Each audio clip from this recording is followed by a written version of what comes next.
All right, it was good to get a sweep. Hard to get in our conference. I thought, I liked how we started.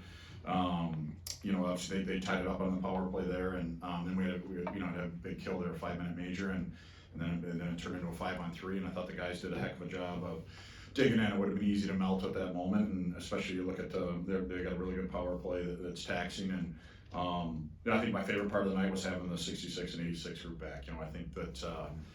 You look at the foundation that those guys laid for this program and the success that they've had, and how much they come back to support our team, and it means a lot to our guys. And I thought it was awesome, the ovation that they got from the crowd. And there's a lot of people that have come to our games that some of them have been here a long time, right, and supported this program for a long time. So I thought it was a great weekend for our team. Some stuff still to clean up, but get a little breather here and then back at it on Monday.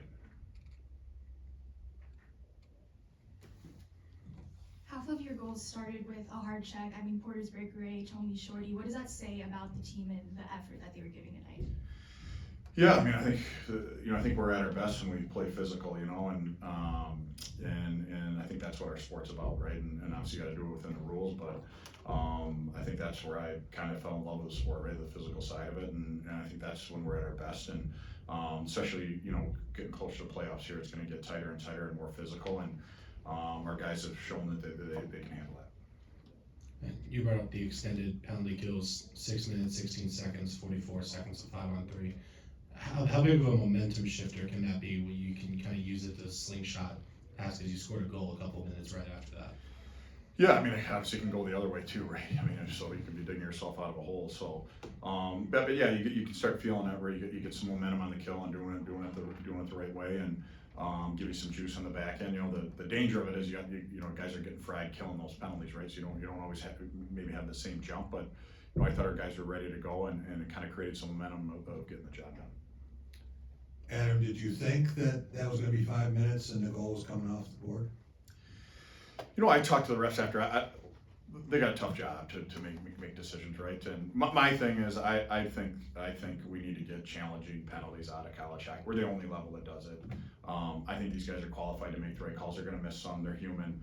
I just think challenging for goals, yes, let's get the goals right. But the penalties, I think it promotes diving and laying on the ice, and not that in that situation that's what happened, right? They made the call, but I hate that in college hockey. I don't think I'm the only one either, and I do think if you try to challenge a penalty, at least make it a penalty if you're wrong. You know what I mean? So make it a delay a game instead of using your timeout. I just think I get probably how we got to that point. This was before I was working in college, but I think that all of us coaches got to understand there's the human side of it's not going to be perfect, but I think there's some unintended consequences there of what's going on, and so I'd love to see us challenge goals.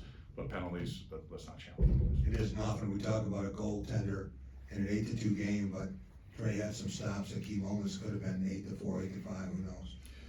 Oh yeah, especially early, right? I mean, you get that long, get 5 minutes, and then it's a 5-on-3, and then another penalty after. So I mean, there's you're asking a lot. If you want a good kill, your goalie's got to be the best penalty killer, right? So he had to make some saves and stop the breakaway there. So.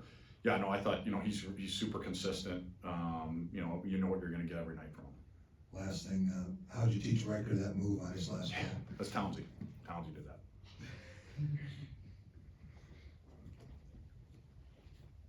Good. All set. Thank you. Thank you.